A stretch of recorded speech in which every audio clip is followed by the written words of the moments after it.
Bonjour tout le monde. Donc là, ça va être l'occasion de se présenter, donc nous, ceux qui allons vous faire la formation. Donc je vais commencer, moi c'est Virginie Calderon, je suis la responsable de la plateforme de bioinformatique depuis maintenant 7 ou 8 ans, je ne me souviens plus. Nous offrons plusieurs services. On fait bien sûr l'analyse de données NGS, donc que ce soit du RNA-seq, mais aussi tous les types de données NGS, donc ChIP-seq, CAC-seq, le single cell, etc., etc. Et nous offrons aussi des formations. Donc aujourd'hui, vous assistez à une formation de groupe, mais on offre aussi des formations personnalisées. Donc on peut faire ça avec une ou deux personnes sur un sujet très spécifique. Lorsque par exemple vous avez un jeu de données et que vous voulez vraiment aller plus loin avec, on peut proposer des formations personnalisées.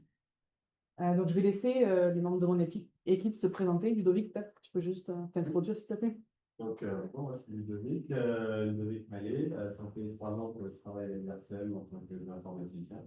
Et donc, aujourd'hui, je vais vous donner deux formations. Donc, Caroline. Bonjour, moi c'est Caroline Louis, je travaille à la plateforme depuis 7 ans maintenant. Comme analyste, j'ai travaillé une formation en statistique aussi. moi, c'est Gaspard. Ça fait 3 ans que je travaille à l'Institut. Je suis ici pour vous aider à répondre à toutes vos questions, soit sur des analyses de problèmes techniques, si on a la voilà. Parfait, merci. Je vais rebondir aussi sur ce qu'a dit Nia par rapport au dernier jour où on a une session à porter vos données. Ça serait important pour nous de savoir dès aujourd'hui sur quel type de données vous voudriez discuter. Vous êtes un petit peu introduit sur vos sujets de recherche, mais on va falloir qu'on sache un petit peu plus pour pouvoir répondre un petit peu mieux à vos attentes. Donc, on pourra peut-être, lors des pauses, juste discuter rapidement sur quel type de données vous voudriez travailler. Donc, voici le plan pour... Oui, Tout le monde a réussi à faire créer son compte Galaxy. je pense que c'est... Oui, tout le monde a son compte Galaxy. Ok, super. Merci. Merci. Donc, dans ce premier cours, ce matin, nous allons parler, bien sûr, des données NGS. Donc, on va faire une introduction générale pour que vous soyez un peu mieux outillés pour comprendre comment on génère ce genre de données. Et on ira, bien entendu, de plus en plus loin pour plus se concentrer sur ce qui est le RNA-seq. Donc, on va regarder un petit peu les diversités de protocoles pour faire de la transcriptomie. On va parler, bien sûr, du design expérimental, comment faire des bons choix pour pouvoir répondre à certaines questions. Et on va avoir des notions de base en préparation de librairie, donc comment générer ce genre de données. Donc ça, c'était le plan. Et ensuite, bien sûr, on va commencer les pratiques. Donc Ludovic va faire cette partie-là aujourd'hui. Donc l'objectif de ce premier jour, ça va être donc de comprendre les différents protocoles pour produire des données RNA-seq, de connaître le pipeline général, donc l'ensemble des étapes qui vont permettre de répondre à vos questions et analyser les données RNA-seq, et de choisir un design expérimental qui va être approprié pour répondre à votre question. Alors, on va tout de suite commencer avec une introduction aux données NGS et aux divers protocoles. Donc, quand on parle de NGS, c'est Next Generation Sequencing. Donc, il y a vraiment une énorme quantité de protocoles différents pour capturer des informations qui vont être différentes. Donc, c'est peut-être des termes que vous avez déjà entendus, mais donc l'idée, c'est de vous familiariser un petit peu avec cette nouvelle terminologie. Donc, par exemple, lorsqu'on s'intéresse au génome complet, on va parler de Whole Genome Sequencing, donc WGS, qui va nous permettre d'aller chercher la séquence complète d'un génome. Donc ça ici, on s'intéresse au génome complet, mais par le passé, on pouvait faire du whole exome sequencing.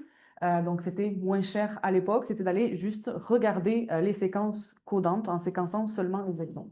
Donc c'est quelque chose qui est maintenant désuet, à part en clinique où on peut encore utiliser ce genre d'approche. Mais aujourd'hui, avec les coûts faibles en séquençage, en général, on fait du whole genome sequencing. Ce qui nous intéresse aujourd'hui, c'est le transcriptome. Et donc, pour capturer cette information, il y a plusieurs approches. Donc, on va voir ensemble le RNA-seq. Donc, il va nous permettre de faire des analyses différentielles d'expression, donc de comparer différentes conditions. Mais si on fait des approches plus en profondeur, on va pouvoir aussi regarder l'épissage alternatif. Donc, c'est un processus biologique qui nous permet d'avoir plusieurs protéines à partir d'un même gène. On peut aussi faire la découverte de nouveaux ARN, donc les ARN non codants ou des petits ARN. Et dans les dernières années, il y a des protocoles qui ont été développés pour pouvoir voir le transcriptome à l'échelle des cellules. Donc, c'est ce qu'on appelle le single-cell RNA-seq. Donc, au lieu de regarder une population de cellules et d'avoir un signal moyen, en single-cell RNA-seq, on est capable de savoir chaque cellule, quel est son transcriptome. Le dernier protocole spécifique, c'est ce qu'on appelle le Small RNA-seq, qui nous permet d'aller voir les petits ARN, donc qui sont très particuliers, qui sont tout petits, qui font 22 nucléotides, donc d'aller voir leur présence dans certaines conditions, puisqu'on les connaît pour réguler l'expression des gènes. Ils vont aller parfois capturer des gènes pour empêcher leur expression.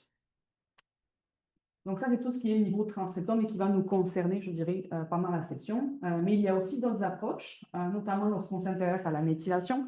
On va faire des approches de type méthylsic qui vont nous permettre de savoir dans quel état sont les cytosines. Donc, ce sont les bases de l'ADN qui peuvent être méthylées. Donc, on va pouvoir capturer cette information. Avec du NGS, on peut aussi s'intéresser à tout ce qui est interaction ADN-protéines par différents protocoles. Donc, anciennement, on utilisait plutôt du ChIP-seq, c'est quelque chose que vous avez entendu parler. Donc, le ChIP-seq, ça nous permet de capturer une protéine qui est liée à une séquence de l'ADN. Et on peut ensuite, par séquençage, savoir quelle était la portion d'ADN qui était liée avec notre protéine d'intérêt. Ils ont développé les protocoles qui sont maintenant des variantes, si vous voulez, du ChIP-seq plus abordables, qu'on appelle le cut and run et cut and tag. Mais donc, l'idée est la même. On va voir quelle est la séquence ADN capturée par notre protocole. Dans les dernières années, des nouveaux protocoles aussi se sont développés pour voir l'accessibilité de la chromatine. Donc, la chromatine, c'est l'organisation de l'ADN dans la cellule. Donc, pour savoir quelle partie de l'ADN est libre de protéines.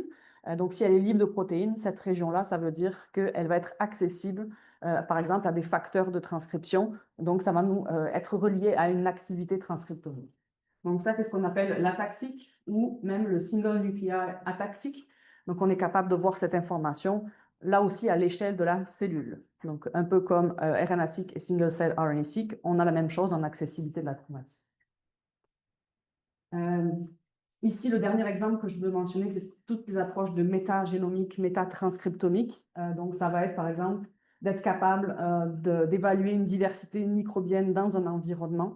Donc, on est capable d'identifier quelles sont les bactéries ou les virus qui vont être présentes, par exemple, dans le microbiote intestinal ou dans l'environnement pour pouvoir savoir quelles sont les activités retrouvées dans certaines. Donc, je vous résume ici. Bien sûr, toute cette liste n'est pas du tout exhaustive. Il y a vraiment encore beaucoup d'autres protocoles qui existent. Et nous, on va seulement se concentrer sur celui-ci. Donc, vous allez être capable à la fin de ce workshop d'analyser ce genre de données. Vous allez avoir des connaissances que vous allez pouvoir transposer, bien sûr, à d'autres types de protocoles, puisqu'on va avoir des formats de données, par exemple, qui sont communs à tous ces types de données NGS. Donc, ça va quand même vous donner des bases. Si plus tard, vous allez changer de type de données NGS, vous aurez déjà aussi quelques références. Est-ce que ça va pour cette partie? Okay. Donc, ici, je voulais vous montrer le pipeline général. Donc, peu importe le type de données NGS que vous allez avoir, ce sont des étapes communes que vous allez devoir respecter pour analyser ce genre de données. Donc, la première étape, bien sûr, c'est tout ce qui est préparation de librairie et séquençage qui va être spécifique à chaque type de données NGS, bien entendu. Et donc, qui va venir avec certaines contraintes dépendamment du type de données que vous voulez générer. Une des étapes qui va être ici commune à tous les protocoles, ça va être le contrôle qualité des données. D'accord? Donc, pensez, c'est quelque chose que vous avez déjà quand vous faites du wet lab, mais là, c'est la même chose, même en bioinformatique, on fait toujours un contrôle qualité des données. Et si on voit des problèmes de qualité, on peut essayer d'utiliser des outils pour résoudre ces problèmes de qualité avec des pré-traitements. Une fois qu'on est sûr de la qualité de nos données, on va pouvoir réaliser un alignement. Donc, on va pouvoir prendre chacun des fragments que l'on a séquencés et les aligner à un génome de référence. Donc, une fois qu'on obtient cet alignement, on va pouvoir faire de la visualisation. Donc, c'est ce qu'on va pratiquer lors d'un des modules de pratique. Donc, avec des genome browsers qu'on appelle. que ce soit UCSC ou IGV. Donc ça, c'est le logiciel qu'on vous a demandé d'installer. Donc on va être capable de visualiser l'alignement. Donc ça, c'est ce qui est vraiment le tronc commun à tous les types de données NGS. Et ensuite, les étapes plus avancées d'analyse seront spécifiques à chaque type de données NGS. Donc, par exemple, quand on va faire du whole genome sequencing, en général, ce qui nous intéresse, c'est de savoir est-ce qu'il y a des mutations dans notre génome qu'on vient de séquencer par rapport à une référence. C'est ce qu'on appelle le variant calling. Donc, on veut, par exemple, dans le cadre d'une maladie génétique, savoir où est la mutation par rapport à un génome de référence humain. Pour ce qui est du ChIP-seq, ce que l'on veut savoir, c'est quelle région était fixée par notre protéine d'intérêt. Et donc, pour cela, on va avoir des approches qu'on appelle du peak calling. Donc, on va chercher des zones dans notre alignement qui vont être enrichies pour le site de fixation. Donc, ça va nous permettre de trouver exactement la localisation de notre protéine d'intérêt sur le génome de référence. Pour ce qui est du méthylseq, on va faire ce qu'on appelle le methylation calling. Donc, on va identifier l'état de méthylation de toutes les cytosines de notre génome. Donc ça, on va pouvoir identifier des zones qui vont être hyperméthylées ou hypométhylées. Et ça, on sait que le niveau de méthylation va affecter le niveau de transcription du gène qui va se retrouver à proximité. Pour ce qui nous concerne, en RNA-seq, on va pouvoir faire différentes choses que je vais rentrer en détail. On peut vouloir faire de l'assemblage. Donc, si on ne connaît pas le transcriptome de notre génome, imaginons qu'on ne travaille pas sur l'humain, la souris ou la drosophile, on travaille sur quelque chose d'un peu plus exotique. On peut quand même faire du transcriptome et essayer d'identifier les transcrits qui sont présents dans nos échantillons. On peut faire bien sûr de la quantification de gènes, donc savoir combien d'exemplaires nos transcrits sont présents. On peut ensuite essayer de comparer la quantification dans différentes conditions. Donc, par exemple, savoir si dans une condition traitée, on a 2 ou 3 fois plus de transcrits pour un gène identifié. On peut aussi aller plus loin, donc comme on verra dans le dernier module, le dernier jour, donc essayer de voir s'il y a des processus d'épissage alternatifs qui nous changent la balance des différentes isoformes pour un même gène. Donc tout ceci va nous amener à des listes de gènes. Donc des listes de gènes différentiellement exprimées. Ici, des listes de gènes qui sont ciblés par une protéine d'intérêt. Une liste de gènes mutés. Et donc une fois qu'on a des listes de gènes, on a plusieurs outils qui vont nous permettre de faire une analyse fonctionnelle. Donc on va voir aussi ensemble dans un des modules comment on peut extraire de façon automatique des informations par rapport aux fonctions de nos gènes. Donc, c'est ce qu'on appelle ici des analyses d'enrichissement en termes soit de la gene ontologie ou des voies métaboliques comme KEGG ou réactome. Donc ça, cette partie-là, vous allez pouvoir la généraliser à partir de n'importe quel type de liste, que ce soit du RNA-seq, que ce soit de la protéomique, n'importe quoi, vous allez pouvoir utiliser ces outils pour la suite. Donc maintenant qu'on a regardé un petit peu les protocoles généraux, on va regarder comment on prépare ces librairies. Donc, je me permets ici de vous lancer une vidéo Illumina, donc qui est vraiment très bien faite, qui explique le séquençage, comment ça fonctionne. On va le regarder ensemble, c'est pas très long.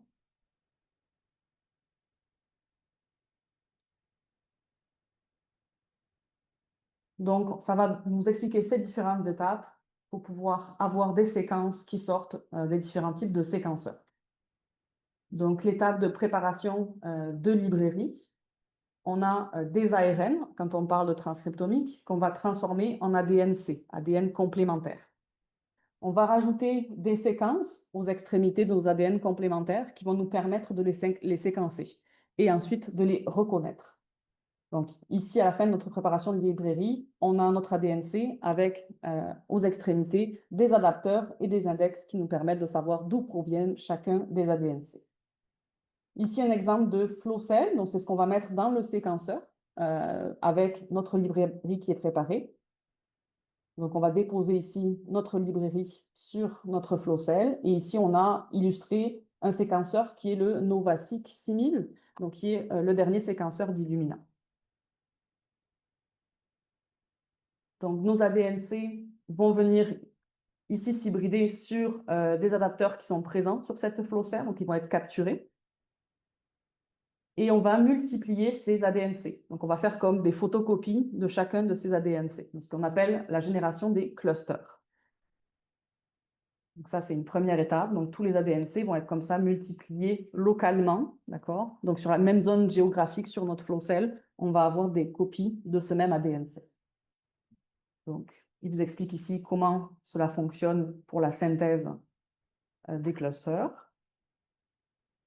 Donc, avec Illumina, c'est un séquençage par synthèse, c'est-à-dire qu'on est capable de rajouter les nucléotides un à un pour reconstruire la séquence complémentaire.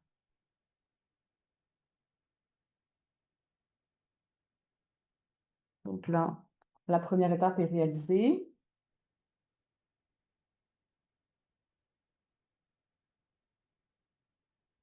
Donc, une fois qu'on a nos clusters, le séquençage peut commencer. Donc ici, chaque base va avoir de la fluorescence qui va être captée par un scanner.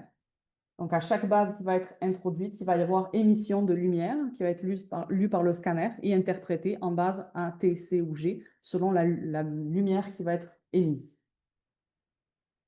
Donc ça émet de la lumière, le séquenceur capte la lumière et permet ensuite de rajouter le nucléotide suivant.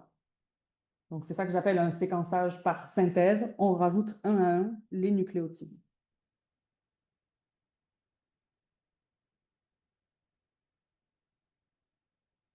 Donc, ça se fait en simultané sur toute la flow cell, d'accord? Donc, il est capable de séquencer des milliers d'ADN complémentaires à chaque étape. Voilà. Etc., etc.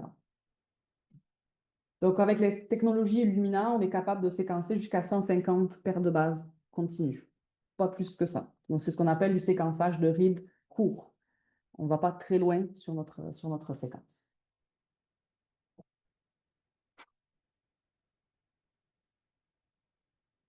Donc ça, chaque rond ici, c'est un cluster. Donc c'était le même ADNC.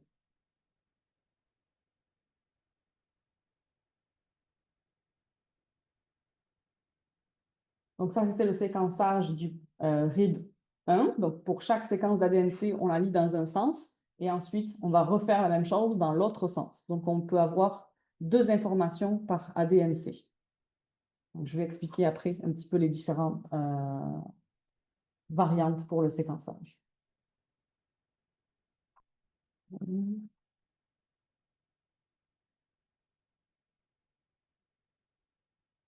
Je pense qu'on est bon pour ça.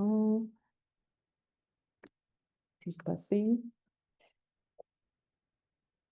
Donc, bien sûr, donc, une fois que le séquençage est terminé, toutes les données sont présentes sur le séquenceur. Donc, on va voir un petit peu où est-ce que sont ces séquenceurs au Québec. Et donc, il y a une étape importante, une fois que les données sont générées, c'est de réattribuer chacun des fragments à chacune des conditions. Donc, grâce au code barre qu'elle porte, on va savoir cet ADNC provenait de l'échantillon 1, cet ADNC provenait de l'échantillon 2, 3, 4, etc. On peut en mettre jusqu'à 96 différents ensemble dans une même flow cell. Donc, ça aussi, c'est une étape qui va requérir beaucoup de temps. Bon, c'est pas ça que je voulais faire. Je vais sortir ma vidéo.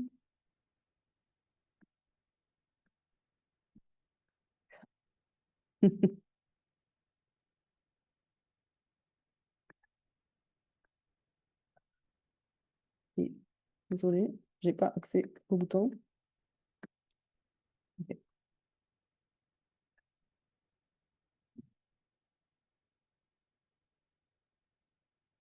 Je ne sais pas comment cacher ça à nouveau.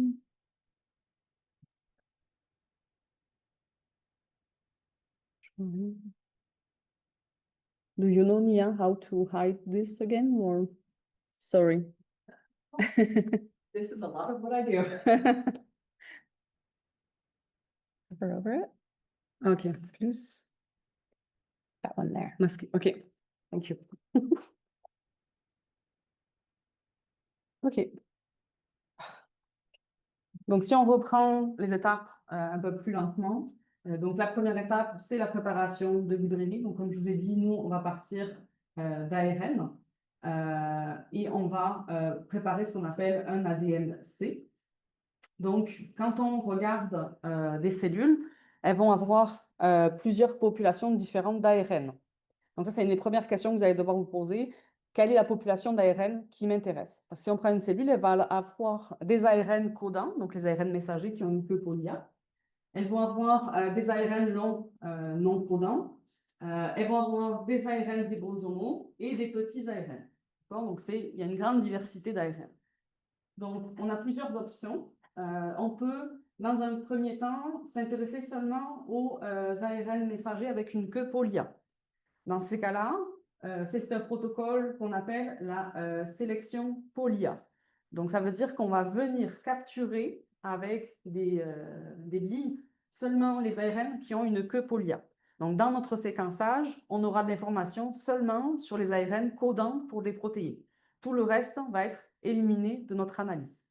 Donc, ça, c'est une question très importante parce que si vous vous intéressez à un ARN qui est non polyadéniné, j'ai déjà vu des histoires de ce genre-là, et que vous ne faites pas attention à cette propriété-là, vous ne l'aurez pas à la fin dans vos données. Donc, c'est important pour vous de savoir si vous avez un gène en particulier d'intérêt, de s'assurer qu'il est bien polyadéniné. Il y a des exceptions dans la littérature. Donc, l'autre approche, c'est ce qu'on appelle la ribodéplétion. Donc, dans ce cas-là, on va venir éliminer de l'ensemble des ARN présents dans notre cellule les ARN ribosomiques. Pourquoi? Parce que les ARN ribosomiques, c'est 90% des ARN présents dans une cellule. Donc, si on ne les enlève pas, on va payer très, très, très, très cher pour avoir beaucoup d'informations sur les ARN ribosomaux et quasiment pas d'informations sur les autres types d'ARN. Donc, ça, c'est une approche qui nous permet d'avoir de l'information sur les ARN messagers avec une queue polia et aussi sur les ARN, par exemple, longs non codants. La dernière approche ici, c'est de faire une sélection sur la taille de nos ARN qui nous permettrait, par exemple, de capturer les micro-ARN. Les micro-ARN font 22 nucléotides, donc il faut un protocole particulier pour aller les récupérer. Donc, dans ces cas-là, on aura de l'information seulement sur les micro-ARN, pas du tout sur les autres types d'ARN qui sont présents. Donc, ça, c'est une première question que vous devrez vous poser si vous voulez faire du RNA sec. Quelle est la population qui vous intéresse dans tous les ARN? Donc, ça, c'est quelque chose que vous allez pouvoir discuter avec un service, par exemple, de plateforme de biologie moléculaire qui va pouvoir vous accompagner dans votre choix. Mais vous, il va falloir connaître votre biologie en arrière des populations qui vous intéressent. Donc, une fois qu'on a sélectionné la population d'ARN qui nous intéresse, on va faire la transformation en ADN complémentaire et on va venir construire ici notre librairie. Donc, dans notre librairie, on va ajouter des séquences ici qui sont en rose qu'on appelle les adapteurs qui vont nous permettre d'associer chaque ADN-C à une condition. Donc, on va avoir un code barre différent pour chaque condition que l'on veut analyser, chaque échantillon. Ensuite, on rajoute des séquences aux extrémités qu'on appelle P5 et P7, qui sont des séquences qui permettent l'attachement sur la flow cell. Donc, ce sont les séquences qui nous permettent de séquencer ces séquences-là. Donc, ça, c'est en général pas vous qui faites ce genre d'étape, mais c'est important pour vous de comprendre la structure de la donnée. Donc, nous, ce qu'on va obtenir, ça va être la séquence ici qui est en jaune. On va obtenir donc la séquence de notre ADN-C. Et parfois, on peut retrouver la séquence de l'adapteur. On va expliquer pourquoi des fois on obtient ce bruit-là.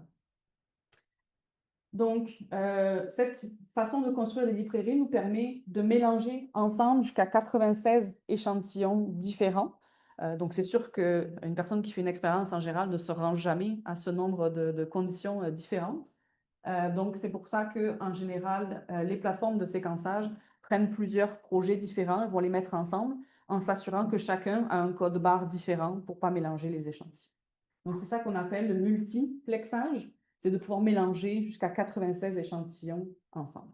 Oui. C'est juste une question économique. Oui, exactement. Parce que ça coûte quand même assez cher le séquençage. Donc, si on en met 96, on est supposé avoir assez d'informations pour chacun de nos échantillons. Donc, une fois que notre librairie est prête, on va les charger sur les flow cells. Donc, ici, je vous montre différents types de flow cells, donc sur NovaSeq 6000. Et chaque flow cell a un petit nom différent et elle va donner un nombre de millions de fragments différents. D'accord? Donc, on a des plus petites flow cells. Je ne me souviens plus le nombre de millions de séquences que ça donne. Mais il y a plusieurs formats. Donc, bien sûr, si elle est petite, elle va coûter moins cher que la grosse flow cell qui a un plus gros débit final. Donc, une fois que notre librairie est chargée sur la flow cell, on a, comme je vous ai montré juste avant, le séquençage par synthèse qui va se réaliser, où on va avoir des bases fluorescentes et on va être capable de savoir à chaque étape quel est le nucléotide qui va être identifié par le séquenceur. Donc, pourquoi on appelle cette technologie du séquençage à haut débit? C'est parce que ce séquençage se fait en simultané pour des millions de séquences. D'accord? Donc, comme je vous ai dit, on met tous les ADN-C en même temps et en fait, la synthèse se fait pour chacun ici des ADN-C qui est lié sur la flow cell. Donc, on va générer des millions et des millions de séquences simultanément. Donc, très haut débit. Donc, pour ce qui est du séquençage, il y a plusieurs paramètres qu'il faut penser lorsqu'on va vouloir réaliser une expérience NGS. Le premier paramètre, c'est de savoir est-ce qu'on a besoin de séquencer le fragment préparé d'un seul côté ou est-ce qu'on aurait besoin de l'information des deux côtés de la DNC. Donc, c'est ce qu'on appelle soit le single end, donc on a un fragment d'ADN-C où on séquence juste une extrémité, ou le paired end, on séquence un côté, puis l'autre côté de notre fragment d'ADN-C. Donc, le single end, bien entendu, comme on a un seul séquençage, on a besoin de moins de réactifs, donc c'est moins cher. Comme on séquence aussi une seule extrémité, c'est plus rapide, d'accord? Dans le temps, ça va prendre moins de temps puisqu'on va séquencer que d'un seul côté. Donc, normalement, c'est une approche qui est moins dispendieuse et qui peut être suffisante lorsqu'on travaille avec des petits organismes. Donc, par exemple, les levures ou les bactéries, on n'aura pas besoin d'avoir deux informations par ADN-C, vu que leur génome est plus petit, on va plus facilement identifier où est-ce qu'il se positionne sur notre génome de référence. Pour le paired end, ça va amener bien sûr beaucoup plus d'informations par échantillon et on va avoir une meilleure estimation de leur position sur le génome de référence. Donc, pour humains et souris, par exemple, en général, on va faire du paired end. Donc, je dis que théoriquement, le single end est moins cher puisque ça prend moins de temps, moins de réactifs. Dans la réalité, les centres de séquençage ici au Québec font quasiment exclusivement du paired end sequencing. Donc, même si du single end vous suffirait pour votre expérience, ça vous coûterait plus cher vu qu'ils ont très peu de protocoles qui utilisent ce choix-là. Donc, en général, on va quand même prendre du paired end, même si statistiquement, on n'en aurait pas besoin. OK? Donc, c'est juste pour quand même comprendre la différence. Donc, il y a certaines plateformes à moins haut débit qui vont quand même vous le proposer, mais en général, ça vous coûtera plus cher que d'aller vers une plateforme avec du gros débit. Donc, l'autre paramètre que vous devez réfléchir pour votre séquençage, ça va être la taille de la librairie. Donc, la taille de la librairie, c'est combien de millions de fragments, donc de reads, vous avez besoin par échantillon pour répondre à votre question biologique. Donc, je m'explique ici. En RNA-seq, on a plusieurs questions qu'on peut adresser. On peut faire simplement de la quantification des transcrits, analyse différentielle d'expression, et ça, avec 25 millions de fragments par échantillon, on va pouvoir répondre à cette question.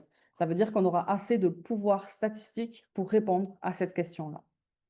Par contre, si on s'intéresse à l'épissage alternatif, qui est un événement quand même rare dans la cellule, il va falloir augmenter notre pouvoir statistique. Donc, dans ces cas-là, on va aller chercher jusqu'à 100 millions de reads par échantillon pour pouvoir être sûr d'observer cet événement rare. Si on va encore plus loin, si on veut chercher des fusions de gènes, ce qu'on voit souvent en cancer, on a des fusions de gènes, donc des fusions de transcrits, événements encore plus rares. Dans ces cas-là, on va aller jusqu'à 250 environ millions de fragments par échantillon. Donc, vous voyez que si je veux chercher des fusions de gènes, je ne peux pas simplement dire je vais prendre 30 millions parce que ça coûte moins cher. Prends 30 millions, tu ne répondras pas à ta question, tu ne tomberas pas sur cet événement qui est trop rare. D'accord? Donc ça, c'est un paramètre qui est quand même très, très important et qui, à nouveau, peut vous être... enfin, vous allez en discuter lorsque vous allez vouloir préparer vos librairies avec une plateforme de biologie moléculaire, vont pouvoir vous accompagner ici dans ce choix-là. En comparaison, lorsqu'on fait du ChIP-seq, donc on étudie ici donc l'interaction entre la protéine et l'ADN, on n'aura besoin que de 30 à 50 millions de reads par échantillon. On n'a pas besoin d'aller plus loin pour observer tous les sites de fixation de notre protéine d'intérêt. En ataxique, on est plus autour de entre 60 et 100 millions de reads par échantillon, puisque l'accessibilité de la chromatine, c'est sur tout le génome. D'accord? Donc, c'est un signal qui est très, très large, donc on a quand même besoin de beaucoup d'informations. Et le dernier exemple que vous voyez ici, si vous voulez séquencer le génome humain ou souris, vous allez avoir besoin de 350 millions de reads par échantillon. Donc, on voit que l'échelle est vraiment très différente selon la question que l'on a. Oui. Peut-être que tu l'avais déjà dit, mais les reads, ils ont tous la même taille. Donc, ça, c'est un autre paramètre qu'on va regarder ensemble. Oui. Mais du coup, quand tu augmentes le nombre de reads, c'est ta quantité d'ARN au départ. Non, c'est une fois que tu vas faire ta librairie, quand tu vas mélanger tes échantillons, tu vas pouvoir demander, je veux environ 25 millions de reads par échantillon. Et à la plateforme de biologie moléculaire, ils vont mettre les quantités de chacun des échantillons en calculant au niveau microlitre combien ils en mettent de chaque pour qu'à la sortie, chacun ait ce qu'il a demandé, à peu près. OK? Justement, tu me rappelles, peut-être que c'est après que j'en parle. Au niveau terminologie, il y a des choses que vous avez peut-être vues dans des papiers. On parle de couverture et de profondeur. Donc, c'est deux termes importants lorsqu'on fait du séquençage. On va avoir la profondeur qui va être le nombre de fois qu'une base a été séquencée. Donc, c'est peut-être quelque chose que vous avez vu pour les papiers normands de Whole Genome Sequencing. On va parler, par exemple, de 10x ou de 30x dans un papier qui vont nous dire, par exemple, que la position ici que je montre a été séquencée 5 fois. 5x, on voit, on a 1, 2, 3, 4, 5 fragments qui couvrent cette position. Donc, si on fait du Whole Genome Sequencing pour humains, souris, on va vouloir une profondeur moyenne de 30x pour pouvoir faire la détection de variantes de mutation. Donc, on va vouloir qu'à peu près 30 fois pour chaque position, on aura eu un séquençage. Donc, dans l'autre dimension, on va parler de couverture. La couverture, ça va être le pourcentage du génome qui a un read aligné dessus. Donc, si par exemple, là, je peux dire 70% du génome est mappé, donc ça veut dire que pour 70% de mes séquences, j'ai un fragment qui a été séquencé. Donc, lorsqu'on fait du Whole Genome Sequencing, on va vouloir s'attendre à approcher au maximum le 100% du génome avec un fragment aligné. Oui. Est-ce que dès qu'il y a un read, ça compte dans le pourcentage? Oui, dès qu'il y a un read, ça va compter. Ouais, c'est différent de ici où on compte combien de fois chacun a été vu. L'autre paramètre, donc, que je vous ai déjà expliqué, mais qui est un autre terme, c'est la taille de la librairie. Donc, taille ici, ça veut dire le nombre de millions de reads que vous avez par échantillon. Donc, par exemple, vous allez dire à la plateforme de séquençage, j'en veux 20 millions par échantillon. Ce n'est pas une science exacte. Eux vont faire leur mélange pour atteindre une valeur proche du 20 millions, mais ça se peut que vous en ayez 37 au lieu de 20 ou 27, etc. Donc, ce n'est jamais un nombre parfait, vu que c'est une question de quelle quantité de chaque librairie on met ensemble. Donc, au niveau des séquenceurs, il y a une grande variabilité. Je pense que c'est intéressant quand même pour vous de voir ce qui existe. Marché dominé par Illumina. Donc, on a des petits séquenceurs, entre guillemets, qui sont les NextSeq 1000 et 2000, qu'on peut retrouver dans certains laboratoires de recherche. Donc, il y a certains labos qui vont avoir un débit assez important, qui vont pouvoir se permettre d'acheter ce genre d'appareil, qui a un avantage, c'est qu'il y a à l'intérieur de l'appareil j'allais dire un logiciel qui permet de faire les analyses bioinformatiques. Donc, on va pouvoir avoir, par exemple, directement la quantification des transcrits ou l'alignement sur le génome de référence pour identifier des variants. Donc, ils ont fait un partenariat et à l'intérieur, il y a donc ce qu'on appelle un processeur Dragon qui permet de faire ces analyses-là directement. Donc, les NextSeq 1000 et 2000, on en retrouve à Génome Québec, donc qui est l'institution provinciale, donc le centre de séquençage pour la recherche, qui se retrouve à Sainte-Justine, à Montréal.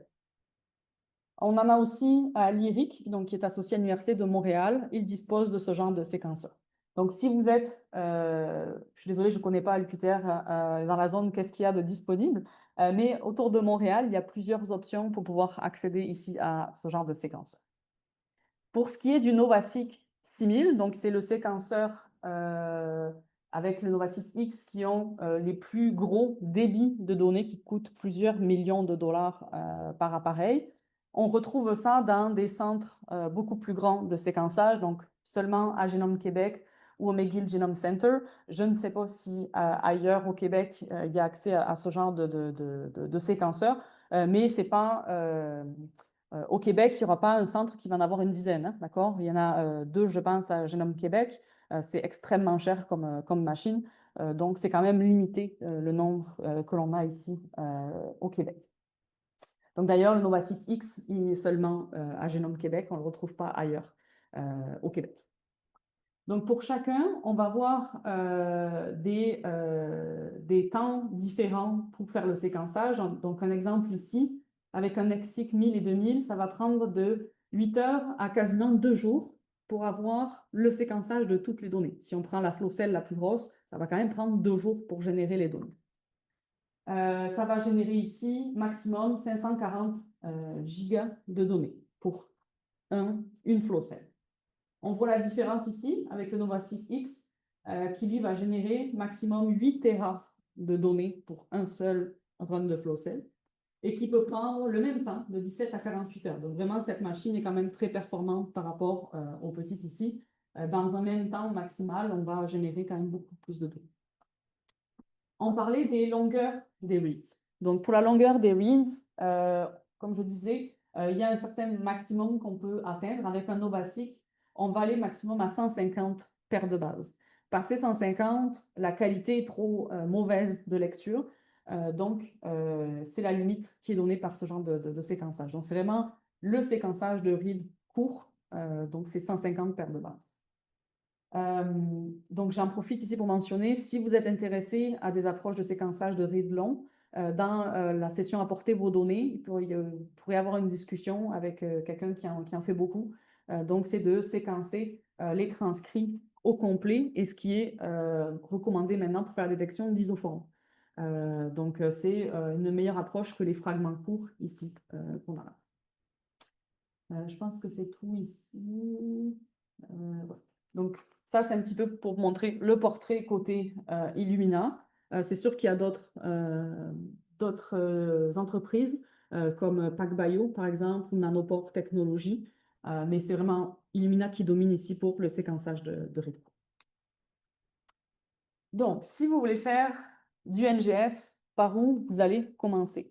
Donc, je vous donne ici un exemple de processus, on va dire, pour vous accompagner dans votre étape. Donc, il y a la première étape qui est réalisée par vous, en général, c'est extraire l'ARN qui vous intéresse. Donc, vous, ce que vous allez donner, ça va être l'ensemble des ARN qui sont présents dans votre cellule. Vous allez ensuite faire l'étape de préparation de librairie. Donc, en général, ça s'est fait à une plateforme de biologie moléculaire qui peut être ici à l'IRCM, à l'IRIC, à Génome Québec ou dans d'autres institutions. C'est rarement une étape qui est faite par vous, d'accord? C'est quand même assez rare. Eux vont s'occuper de transférer les librairies préparées à un centre de séquençage que je vous ai dit, ça peut être Génome Québec, ça peut être à l'IRIC, ça peut être à McGill, etc. et ailleurs dans d'autres institutions. Une fois que les données ont été générées, elles vont être transmises sur des serveurs pour être partagées avec vous. Et là, vous allez avoir plusieurs options pour analyser les données.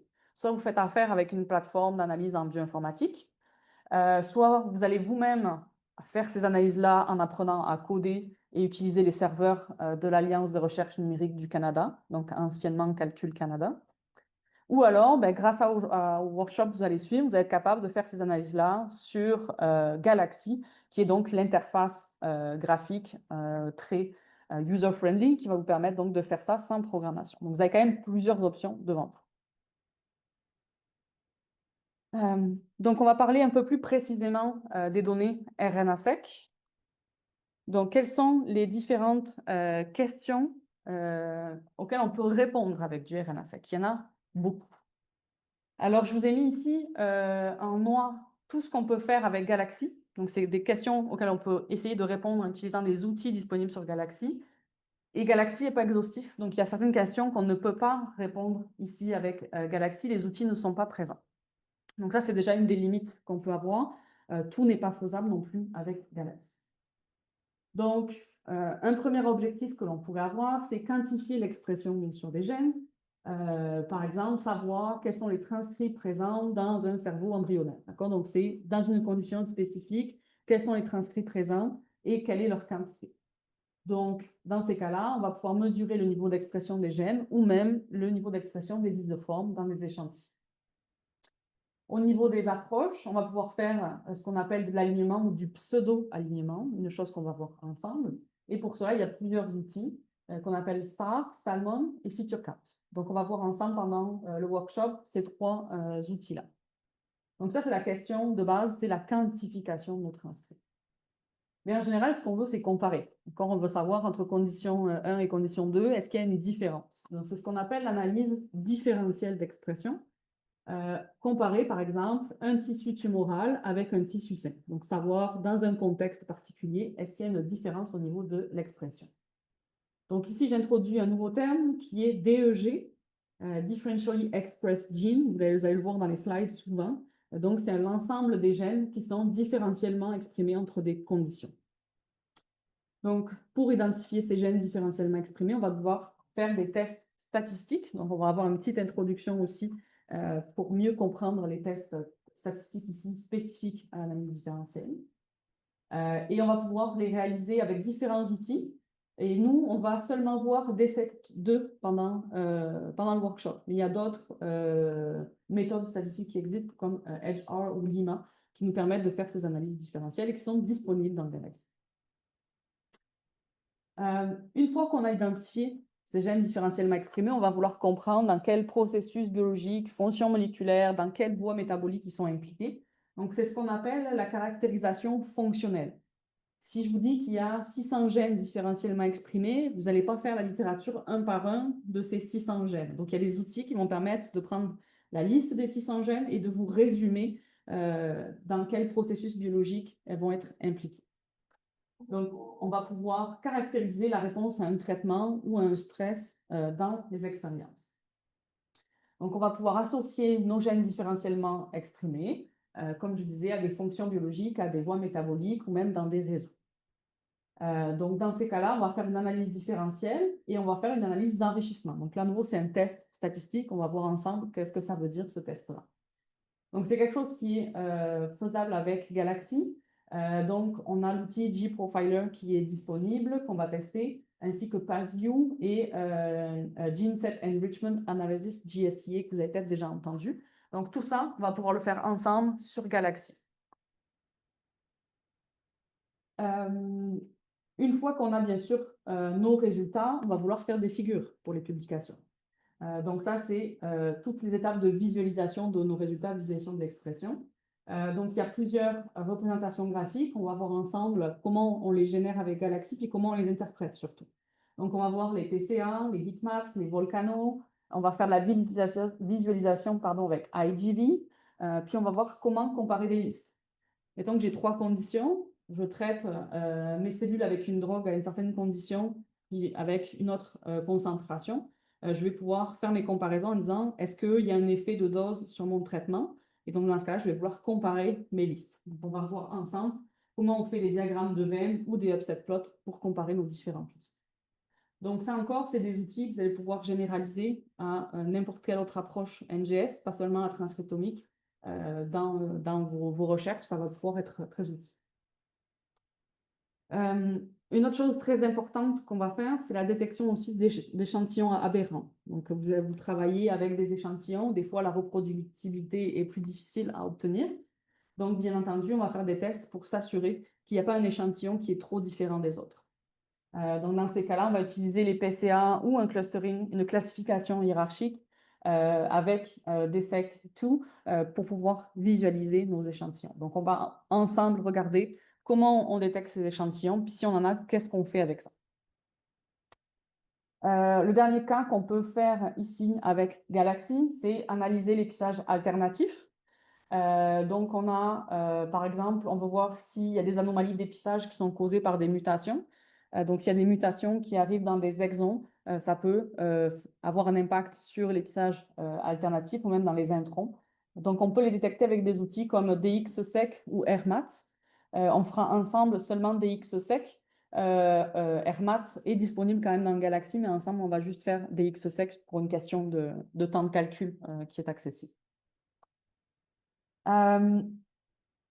Vous voyez quand même qu'il y a une grande variété de choses qu'on peut faire avec la transcriptome. Ce qu'on ne pourra pas faire avec Galaxy, mais que je tenais quand même à vous montrer ici, c'est qu'on peut faire l'analyse de nouveaux transcrits.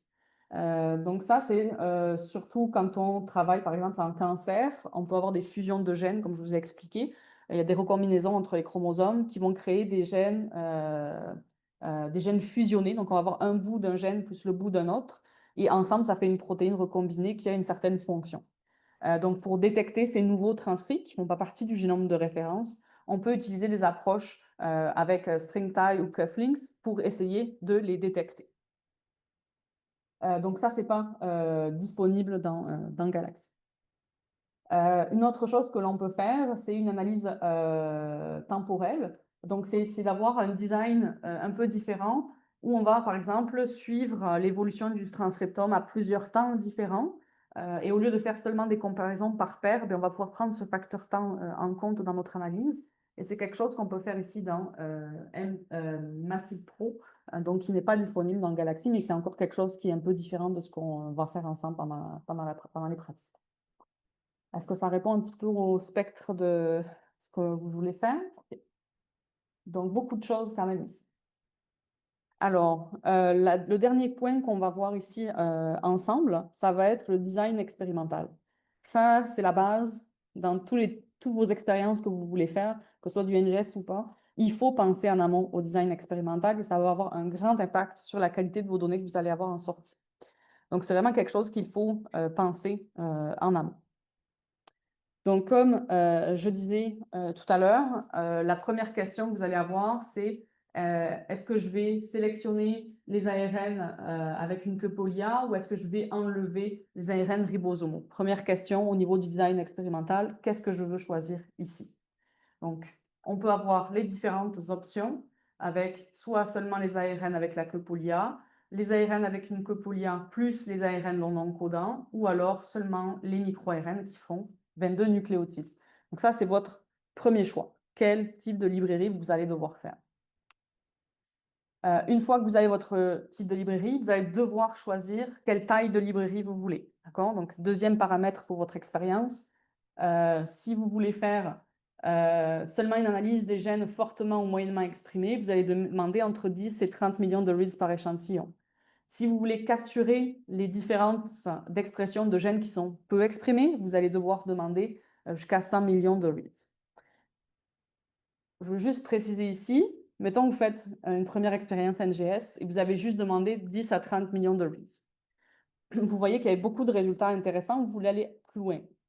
Vous avez le choix, l'option, je dirais, de reséquencer la même librairie. D'accord? Donc, vous avez juste demandé 10 à 30 millions au début. Il reste en général de la librairie. Vous allez pouvoir en redemander 70 de plus pour arriver à 100 millions. Vous n'êtes pas obligé de demander les 100 millions du premier coup. D'accord?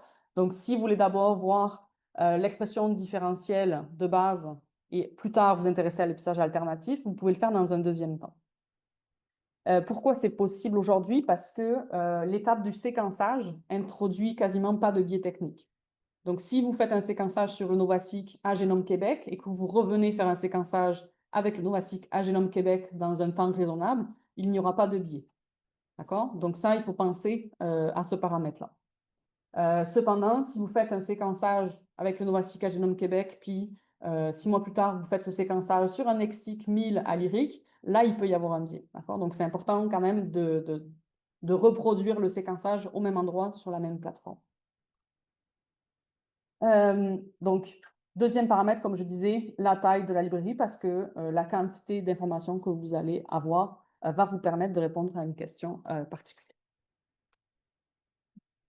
Donc, au niveau du design expérimental, ce qu'on n'a pas encore vu, c'est les réplicas biologiques.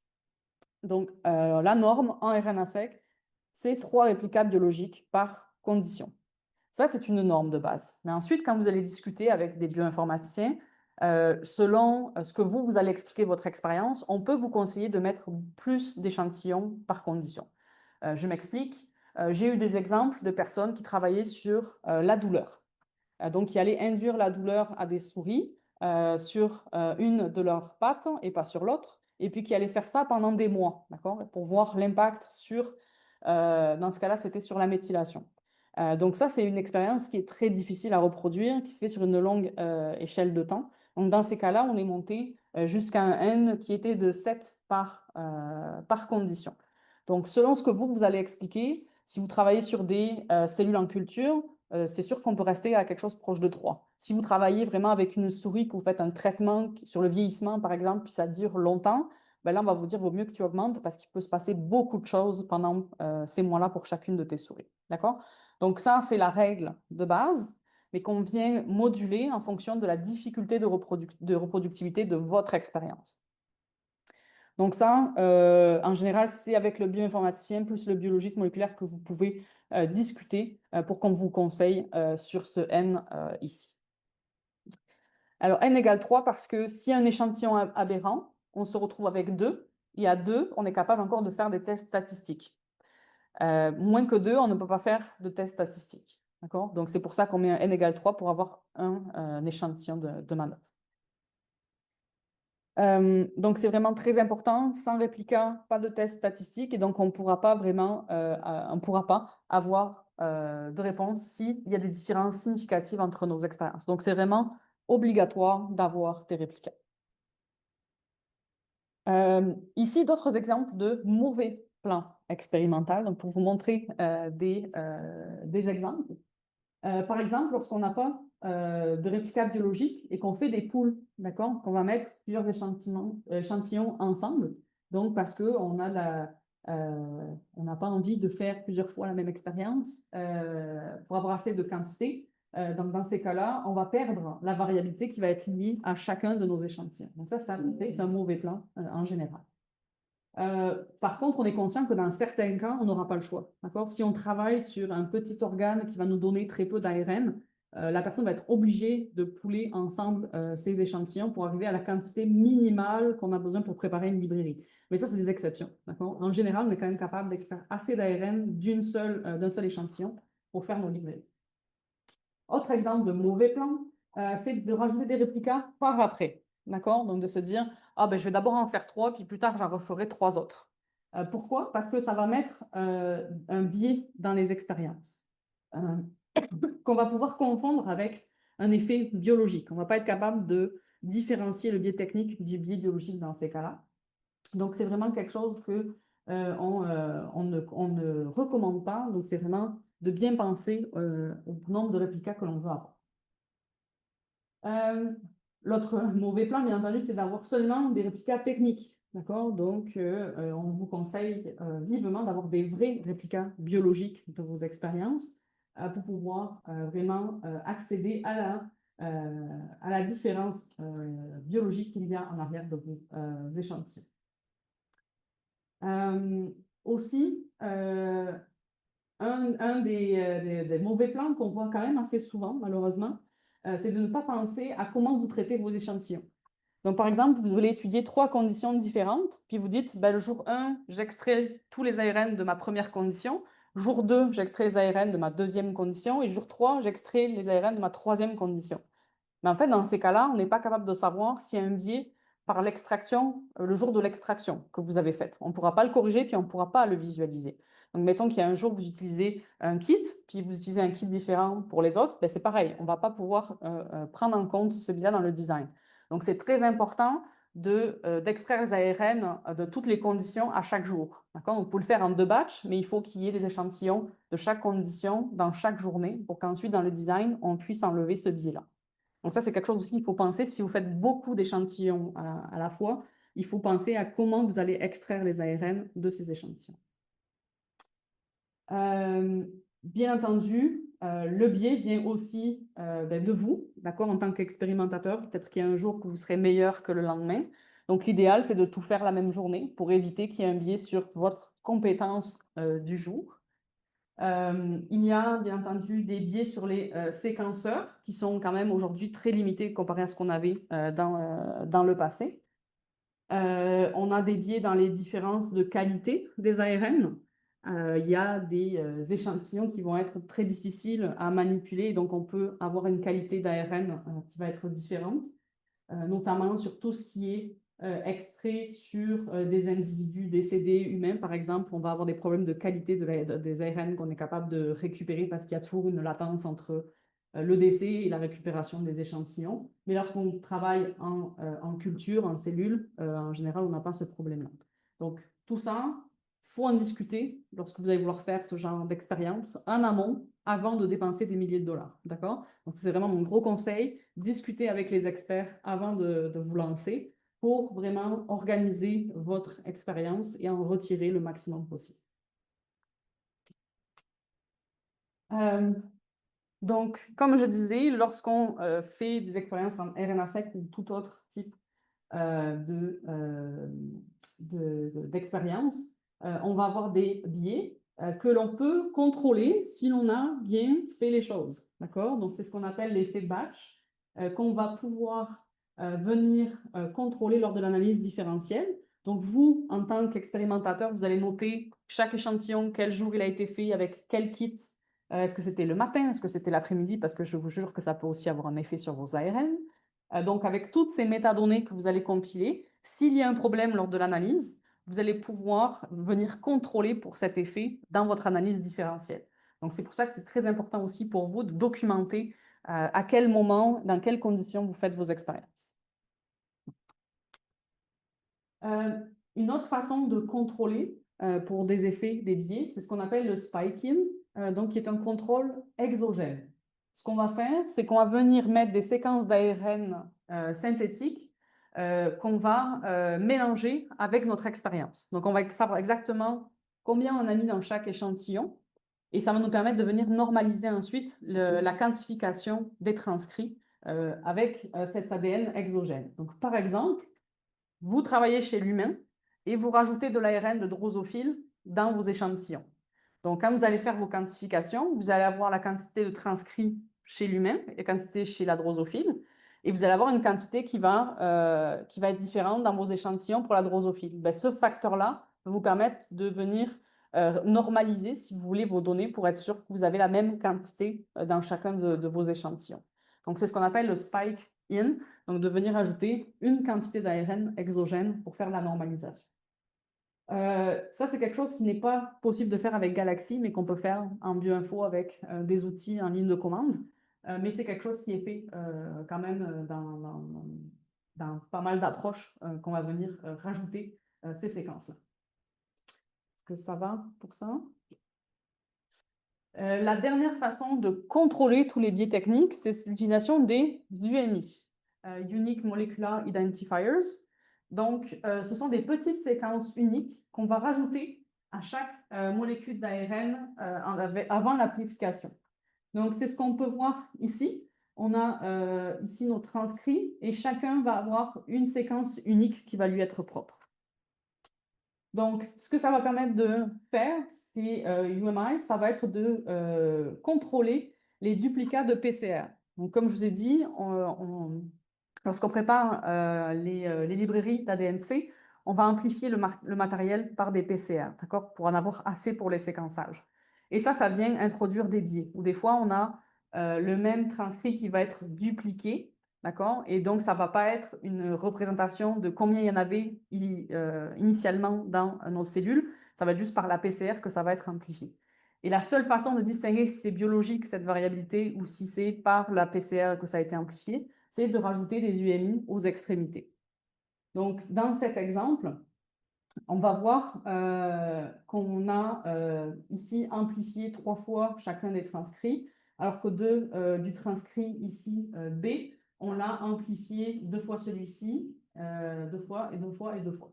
Donc, en regardant les UMI, on va être capable d'enlever ceux qui sont des duplicats de PCR et non ici, j'en avais 3 au départ, alors que je me retrouve avec 9 à la fin. Est-ce que ça va? Donc ça, c'est quelque chose qu'on peut faire dans Galaxy. Je vous mets le lien ici. On peut maintenant utiliser des UMI. Alors, ce n'est pas toutes les plateformes de biologie moléculaire qui vous permettent de faire ça. Donc, c'est quelque chose que vous devez demander si vous voulez qu'eux construisent la librairie de cette façon-là. Ce n'est pas quelque chose d'automatique encore aujourd'hui.